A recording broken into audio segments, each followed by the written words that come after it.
Hey guys, this is going to be a first look, first cuts video featuring this knife, the Kubey Master Chief. Now, I have to be honest with you, I've already kind of looked at this knife and I've already done more than a few cuts with this knife. This is my first Kubey knife and I was very curious. I was very curious. And then there's another thing. When I looked at this knife on the internet, I thought this was going to be a sort of a mid-size knife, not a large size knife, not a small size knife, but mid-size. Something maybe a bit bigger than the Rat Model 2. And yeah, it is a bit bigger than the Rat Model 2. It is a full-size knife, like the Rat Model 1. And that kind of surprised me. This knife was sent to me by Kubey Knives, by the way, and I also assumed that they would open the package before sending me the knife, but they didn't. They come in this box, like this, in this little plastic bag with this candy, which I really don't like. It dries out my mouth like crazy. And they have this little card, which I do like a lot, an edge above the rest. And you know what? I kind of have to admit that they are an edge above, not the whole rest, but above many others. Now, my first surprise, other than the knife, that the fact that the folder is a full-size folder, not a medium size or a small size folder, was the fact that the handle is so bulbous right here. It has a very wide handle, fat. And first time I held it in my hand, I noticed there's something missing from here. Now, I don't know if I have any other handles to compare this. This is pretty wide right here. But because it's so wide and there's this cutout here, you do feel something missing, and you can't really squeeze your hand around it until you get the hang of it. Now, if you're going to do some cuts like this, to a stick like this, similar to, this is by the way acacia, really hard. Similar to the Caribbean, it does lock your hand in place, which I thought was very interesting. I opted for the micarta handle scale version, not knowing if it's going to be good micarta or bad micarta. Before I got the Sokoki, I thought all micarta is going to be good micarta, even if the Elementum was kind of similar to that. But no, but this is good micarta. This is sort of like the one on the Chevalier. A bit rougher around the edges, which oddly enough, I like. I like G10, I like Zytel, I like FRN and GFN and all the handles, but my favorite has to be micarta, especially if it's a bit rougher. I like the canvas micarta I have on my SE4. That one just feels fantastic. Or is that the linen micarta? I'm not sure. I think it's canvas, yeah, the one that's really rough. So yeah, this is good micarta. Now the next thing I noticed was the action. D10 is quite strong, and I couldn't so far get this knife to fail. As soon as you break the detent, blade flies out. Now I've tried and I couldn't do it, but let's just try it again. I can't break the detent and just get it to fail. That's what you get when you put a stronger detent in. Then as soon as you break it, the blade will go flying out. It runs on cage ball bearings, and I know some people have an issue with cage ball bearings. I've heard they get really dirty. I've used my FH41 in the garden, my in-laws' garden, and it got really dirty. It didn't really slow down, and if you're going to disassemble a knife like this, a liner lock flipper, they disassemble very easily. Never had an issue with it. Now, the advantages of those are pretty clear. You're always going to have a centered blade, and you don't have to fit it around with a pivot. Loosen it, tighten it, loosen it. Right now, this knife is not that guillotine drop shuttiness when it closes, but it's just does that by itself. Now, if you were to tighten it up a bit more, I'm sure, yeah, here, I've tightened it to the maximum without using a lot of force. And now it won't be drop shutty, but you can still, and the blade is still centered. And this is, I think, cage ball bearings are a nice thing. Now, if you want that good action, I'm sure you can, you know, without having side-to-side blade play, which I think is very important. Here, right now, no side-to-side blade play, and it'll close by itself. I think that's a big point about an EDC blade. It should be fun. So, D10 is quite strong. Can't get it to fail, which is good. And if I shake it a bit harder, I can't shake it out of the handle. That's, yeah. But you have to shake it out pretty hard. There is no deep cutout for you to access the liner lock. And I've noticed this with Civivi does it, and I wasn't really aware that so many knife makers do this until I got my Bradley, and they specifically said that for that knife. But yeah, they have some of this jimping here, and it makes accessing the liner lock pretty easy. Now, I don't know why this squarish flipper spoke to me, but it did.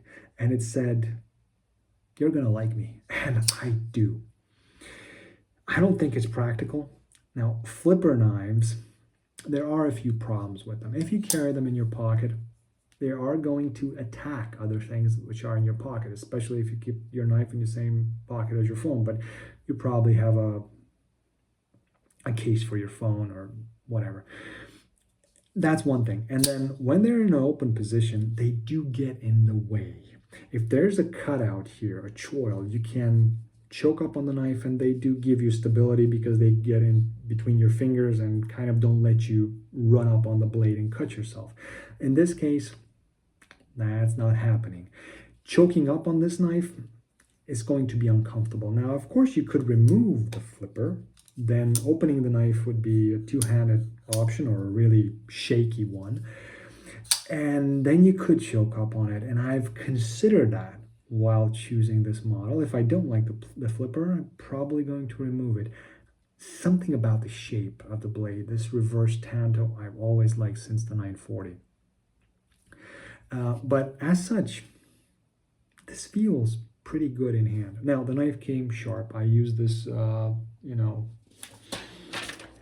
notepad paper, and it is sharp. It was also kind of shaving with the main part of the blade. The tip wasn't shaving. I stropped it, and then it started to shave, and you can see the bald spots on my forearm. I don't think much about factory edges. When I get a really fantastic factory edge, like the Bradley 2 had a good factory edge. My Manix 2 and S110V had a great factory edge. I will consider working with them. For the most part, I just want a good edge in case I have to use the knife. In case I buy the knife and just want to, well, I have others, but more than the factory edge, I care about the grind thickness. And this knife is fairly thin behind the edge. You see how narrow the edge is?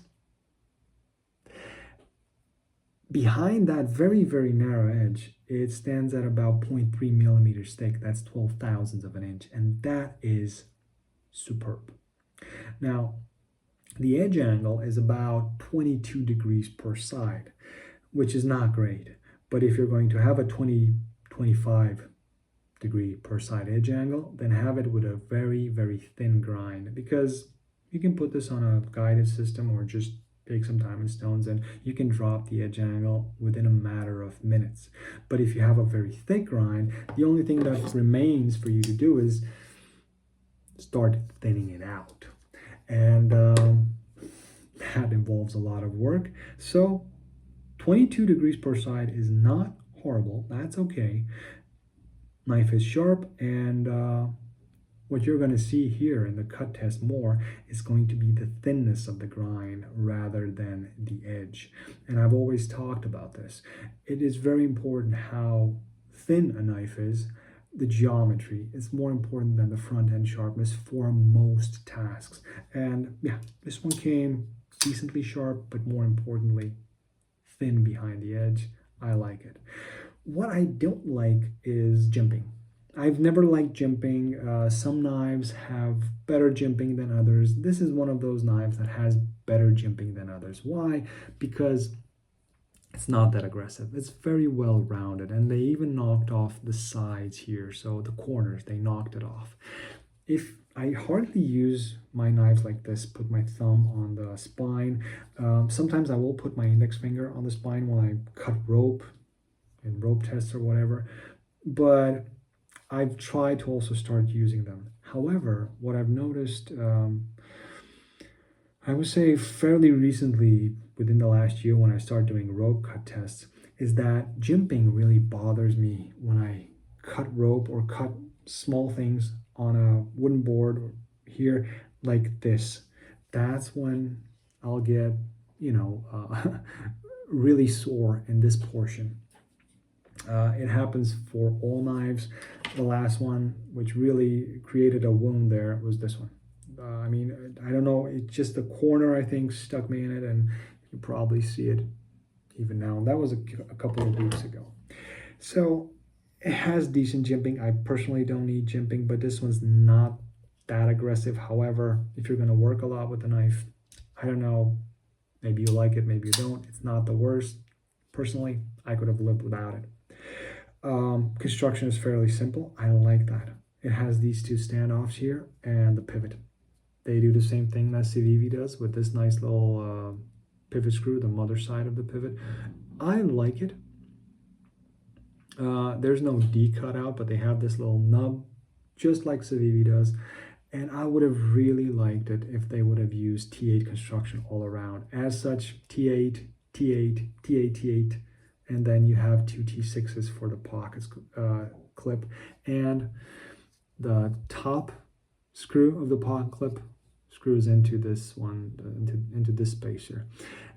If you want to work without the pocket clip, you're going to have to replace the screw with the shorter one, not the longer one. This one's actually the longer one, this one's the shorter one. Replace it with the shorter one because you're going to have to compensate for the thickness of the pocket clip. That is it. I think fit and finish is actually pretty great. I have no experience with AUS 10. I have AUS 10A from Cold Steel, and I do not know Mr. Keanu. I'd like to to know who Keanu is. I've heard that he designs a lot of Kubey's folders, but yeah, overall, oh yeah, and the pocket clip, it seems to be very sturdy. My main issue with the Chevalier is that whenever you cut, you can feel the pocket clip move. See that? It's a bit too thin. And the micarta is very grippy. This one, it does move, but when you cut with it, maybe it's not the thickness of the pocket clip, but the shape of the handle, because it really doesn't, you feel the pocket clip there, but you don't feel it move because this bulbous part is so overwhelming.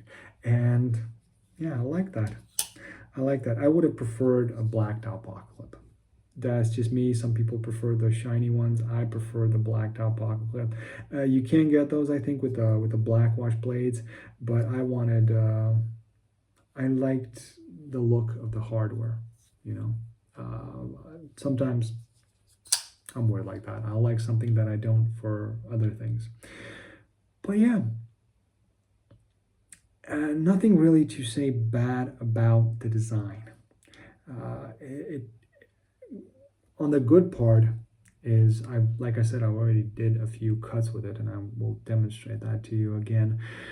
They rounded off the liners, which I think is pretty good. If they wouldn't have rounded off the liners because of the shape of the handle, they would have really bothered you. And your pinky and ring finger, as always, would have taken the brunt of it, because whenever you cut something, that's where you're going to get the most pressure. But they did a good job at rounding off all the liners. They are skeletonized in case you care. And the weight of the knife is about 133 grams with the micarta handle scales. Less than the Rad 1. If you hold them side by side, you can't really tell the weight difference. I mean, 10 grams or something. But because it has micarta handle scales, it feels different, feels lighter.